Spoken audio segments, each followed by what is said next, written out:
আমরা এখন তামাক খেতে এসেছি। তামাকের গাছ আশা করি বেশ ভালোই আছে, তবে ইদানিং আমরা তামাক খেতে জল দিয়েছিলাম, সার জল সেচ প্রদান করেছি। এখন 3-4 দিন পরে এসে দেখতেছি তামাকের গাছে প্রচুর পরিমাণে আগাছা বড় হয়ে গেছে, যেগুলো আমাদের সারের ক্ষতি করে ফেলেছে, তামাক গাছের অনেকটাই ক্ষতি করে ফেলেছে।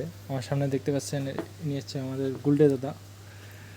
তিনি বেশ ভালোই কাজ করতে পারেন। আমাদের এই গাছগুলোর ডালগুলো আপনাদেরকে দেখাচ্ছেন, এই দেখেন আগাছাগুলো সব ছিঁড়ে ফেলতেছেন।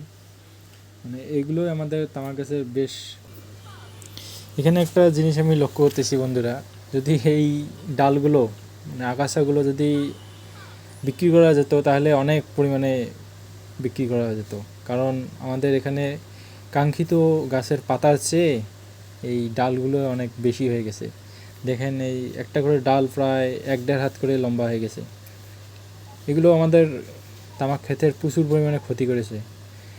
গাছের পাতার বৃদ্ধি, ফলন বৃদ্ধি, পাতার ওজন কমিয়ে দিয়েছে এবং পাতাকে অনেকটা পাতলা করে দিয়েছে। এগুলো আজকের মধ্যে যদি আমরা পরিষ্কার না করি তাহলে আমরা ক্ষতির সম্মুখীন হব। এই জন্য আমরা দেখতে এসেছিলাম, তো এখন দেখতেছি এগুলো প্রচুর পরিমাণে হয়েছে। আজকে আমরা এগুলো সব উঠাই ফেলবো এবং দ্বিতীয়বারের